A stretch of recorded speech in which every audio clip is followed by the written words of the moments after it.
देखो बच्चों, आगे हम प्रश्न बैंक की बात करेंगे तो आगे इसमें द्विघात से संबंधित प्रश्न दिए हैं। तो मैं आपको बता रहा हूँ कि द्विघात बहुपद क्या होता है। द्विघात बहुपद वो होता है जिसमें चर की घात क्या होती है, 2 होती है। तो ये ए एक्स वर्ग प्लस बी एक्स प्लस सी, ये क्या है, एक बहुपद है। ये बहुपद का मानक रूप है जिसकी घातांक क्या है, 2 है। और ए का मान 0 नहीं है। ए का मान 0 नहीं हो सकता। तो ए बराबर नहीं 0, क्योंकि अगर ए 0 हो गया तो फिर ये 2 घात का बहुपद नहीं कहलाएगा। ये क्या है, केवल रैखिक बहुपद कहलाएगा। इसके 2 शून्यक होते हैं। शून्यक से मतलब कि अपन x का वो मान रखें जिससे इसका मान 0 हो जाए, तो वो x के वो मान शून्य कहलाते हैं। तो इसके वो 2 मान होते हैं। ये 2 मान अलग अलग हो सकते हैं, एक समान हो सकते हैं। अब मैं इससे संबंधित कुछ प्रश्न करने जा रहा हूं।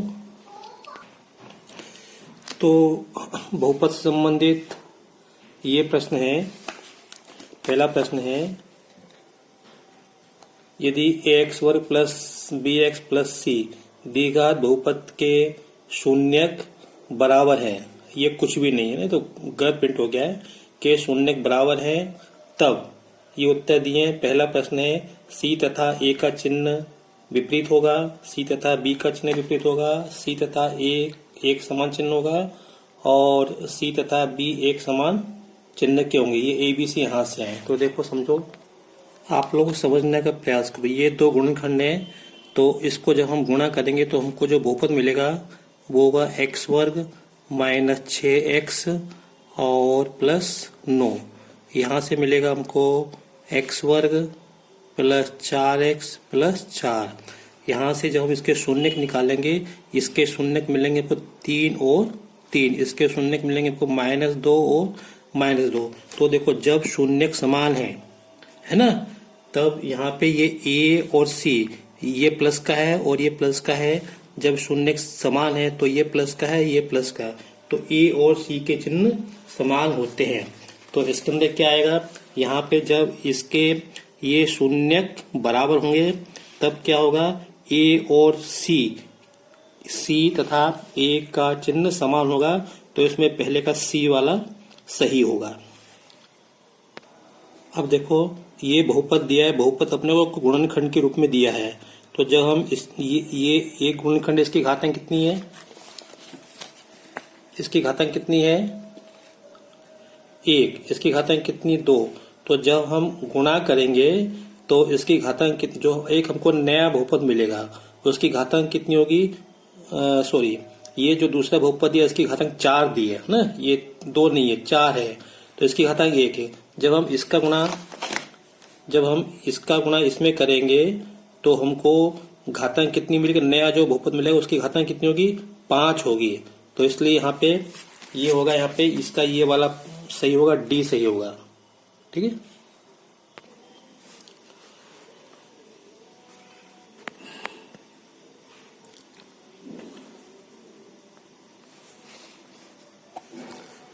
तो देखो बच्चों, ये तीसरा प्रश्न करना है अपने को। एक्स वर्ग प्लस ए प्लस 1 कोष्टक एक्स प्लस बी, ये जो बहुपद है इसके 2 शून्यक 2 और -3 दिए हैं, तो हमें ए और बी का मान निकालना है। तो देखो, जब ये 2 और -3 शून्यक है, इसका मतलब ये है कि जब x के स्थान पे 2 रखेंगे तो इसका मान 0 के बराबर हो जाएगा। इसी प्रकार जब हम -3 रखेंगे तो यहाँ पे इसका मान 0 के बराबर हो जाएगा। तो हमको a और b के हमको 2 संबंध मिलेंगे। देखो, मैं आपको बता रहा हूँ करके। देखो, इसमें जब हम x बराबर 2 रखेंगे इसमें, तो ये हो जाएगा 2 का वर्ग 4 प्लस यहाँ पे जाएगा a plus 1 into 2 plus B. जैसे ही हमने 2 रखा तो ये बराबर 0 हो जाएगा। और इसको जब हम हल करेंगे तो ये आएगा 2a प्लस बी प्लस 6 बराबर 0। ऐसे ही जब हम x बराबर -3 रखेंगे इसमें, तो ये हो जाएगा 9 हो जाएगा, और 9 हो जाएगा, और प्लस a प्लस 1, x के स्थान पे -3 रखेंगे प्लस b, तो इसको हम रखेंगे 0। 0 क्यों रखें मालूम, क्योंकि शून्यक है ये। x के मान ये में शून्य के, तो इसका मान शून्य जाएगा। तो इसको हम हल करेंगे तो ये आएगा -3a प्लस b और प्लस 6 बराबर 0। तो एक समीकरण ये रहा और एक समीकरण ये रहा। जब हम इसको हल करेंगे, हल क्या करेंगे, घटाएंगे, तो ये आएगा मिलेगा, तो ये b से b कट जाएगा, 6 से 6 कट जाएगा, तो ये मिलेगा 5a बराबर 0। यहाँ से हमें क्या मिलेगा, a बराबर 0 मिलेगा। तो देखो a का मान 0 आया, तो इसका मतलब इनमें से किस में मिला, a का मान इसमें मिल रहा है, तो ये सही होगा। तो इसका उत्तर सही होगा। अगर अपन b का मान निकालेंगे वहां से तो b का मान -6 मिलेगा, तो इसलिए इस प्रश्न का ये उत्तर d सही होगा। तो आप चाहो तो यहाँ से b का मान निकाल सकते हो। ये a का मान इसमें रखो यहाँ पे, तो यहाँ रखेंगे तो क्या है, 0 आएगा प्लस b प्लस 6 बराबर आएगा, 0 प्लस 6 आएगा, 6 को उधर ले जाओ, तो b बराबर -6 हो। तो हमारा उत्तर क्या हो गया, a का मान 0, b का मान -6। तो ये हमारा चौथा प्रश्न जो उत्तर दिया है वो सही है। ये चौथा प्रश्न है, ये बहुपद है x वर्ग -49 के शून्य क्या होंगे। तो देखो भैया दो तरीके हैं, या तो इसमें ये जो अपने को दो उत्तर दिए हैं ये मान इसमें रख के देख लो, दूसरा ये है कि इसके अपन गुणनखंड कर लो। ठीक है, इसके दो होंगे इनके गुणनखंड, उससे अपने को x का मान मिल जाएगा। तो देखते हैं, तो इसको अपन x वर्ग 49 को अपन 7 का वर्ग ले सकते हैं, तो इसके हो जाएंगे गुणनखंड x प्लस 7 और x माइनस 7। तो इससे दो मान मिलेंगे, इससे अपने को मिलेगा x बराबर -7, इससे मिलेगा x बराबर 7। तो -7 और 7, देखिए इसमें कौन सा उत्तर है, एक प्लस का होगा एक माइनस का। देखो ये प्लस का है माइनस का, तो ये हो सकता है, दोनों माइनस के, ये 0 से 7, ये 7 है, ये नहीं होता, तो ये वाला सही है। ठीक है, 7 - 7, ठीक है, ये इसका उत्तर होगा। अब इसका देखते हैं अपन, बहुपद के शून्यकों का योगफल क्या होगा। अब शून्यकों का योगफल क्या होता है, -b/a। तो ये a का मान 6, b का मान 13 है, c का मान 13, तो -b/a मतलब -13/6। अब हालांकि इसमें उत्तर दिया नहीं है, मैं आपको बता रहा हूँ कि इसका जो शून्यकों का योगफल होगा -13/6। अगर गुणनफल पूछता तो क्या होता है, c/a होता है, तो 7/6 होगा। देखो ये प्रश्न है, ये शून्यांक दिए -3 और 4, तो इसका द्विघात बहुपद क्या होगा, ये होगा, ये होगा, बाकी हमको दो उत्तर दिए नहीं है। तो हमारे पास दो तरीके हैं, या तो हम इसके अपन कर ले गुणनखंड, ठीक है, तो उससे हमको x के मान मिल जाएंगे। दूसरा तरीका ये कि -3 और 4 इसमें रख के देखो, जिससे शून्य हो जाए, वो हमारा मतलब सही बहुपद होगा। तो अगर आप इसमें ये -3 रखें तो -3 का वर्ग 9, ठीक है, और यहाँ पे हो जाएगा -3 + 3 हो जाएंगे, तो ये तीनों प्लस के हो जाएंगे, तो इसका मतलब ये इसका तो ये बहुपद हो ही नहीं सकता है। अब इसमें रख के देखते हैं अपन, -3 इसमें रखा तो क्या होगा, प्लस के 9 हो जाएंगे, -3 और प्लस के 12।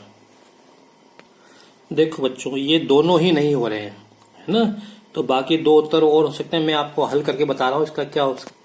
देखो ये इसको ये -3 दिया, ये 4 दिया, इसको रखो x बराबर -3 और इसको रखो x बराबर 4। तो इस 3 को उधर ले आओ, तो ये हो गया x + 3 हो गया बराबर 0, और ये हो गया x - 4 बराबर 0। अब x + 3 और x - 4 का करो गुणा, x + 3 और x - 4 का अपन गुणा करेंगे तो ये मिलेगा x वर्ग -12 और माइनस के x। तो इसका बहुपद x वर्ग -x -12 होगा। तो ये तो दोनों तो हो ही नहीं सकते, अब इनमें से कोई एक होगा। तो मैंने आपको बता दिया कि ये इसका बहुपद होगा।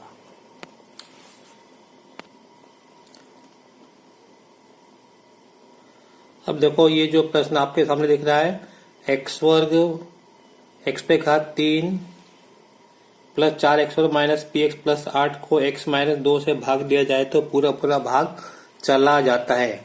इसका मतलब ये है कि शेष पर शून्य बचता है, तो अपने को p का मान निकालना है। तो हम क्या करेंगे, इसमें x का मान 2 रख देंगे। ये 2 कहाँ से, यहाँ से आया, x का मान 2 रख के और इसको हम बराबर 0 लिख देंगे। इसको हम बराबर 0 लिख देंगे तो हमें p का मान मिल जाएगा। देखो कैसे, तो इसको हमने भाग दिया किससे, x - 2 से भाग देना है। तो शेषफल लेगा ना, तो यहाँ से लिखो, इसको रखो 0, तो x बराबर 2 रखा। तो ये 2 यहाँ पे रखो, यहाँ पे तो 2 पे 3 प्लस 4 गुणा 2 का वर्ग माइनस p गुणा 2 प्लस 8 बराबर 0। इसको हल करो, 2 पे 3 8 आएगा, 2 पे 2 4 4 चौके 16 और माइनस 2p प्लस 8 बराबर 0। तो 2p 16 8 24 और 8 32, तो माइनस 2p बराबर माइनस के 32, माइनस से माइनस कट जाएगा, तो p बराबर आएगा 16। तो इसमें p का मान 16 होगा। तो ये देखो, ये हमको p का मान 16 दिया, तो इसका उत्तर डी होगा। अभी 8वां प्रश्न कुछ क्लियर नहीं है, तो मैं 9वां प्रश्न करता हूँ। जैसे आपने 7वां प्रश्न के वैसे ये x+1 इसका गुणनखंड है, इसका मतलब इसका भाग इसमें जाता है, तो हमें ये a का मान निकालना है। तो जैसे हमने पिछले प्रश्न में किया था, यहाँ से x का मान -1, x का मान -1, इसमें आप x के साथ रख दो और हल कर लो। तो देखो x+1 क्या है, इसका गुणनखंड है ना, तो इसको रखो, यहाँ से x का मान क्या मिलेगा -1, यहाँ पे मान रखो, तो आएगा -1 का वर्ग -3a गुणा -1 प्लस 3a -7। जैसे ही हमने मान रखा तो क्या करना है, इसको बराबर 0 जरूर लिखना है। तो -1 का वर्ग 1 और 3 का गुणा -1 में, -3 का गुणा -1 में प्लस के 3a प्लस 3a -7 बराबर 0। 3a प्लस 3a 6a हो जाएगा, 1 -7 तो घट जाएंगे, तो माइनस के 6 आ जाएंगे। इस 6 को उधर ले जाओ तो जाएगा 6/6 बराबर 1 आएगा। तो a का मान कितना 1, तो a का मान कौन सा होगा, ये होगा। ठीक है, ये सही है। बस अभी के इतना। अगर आपको मेरा वीडियो पसंद आया हो तो इसे लाइक करें, शेयर करें और सब्सक्राइब करें।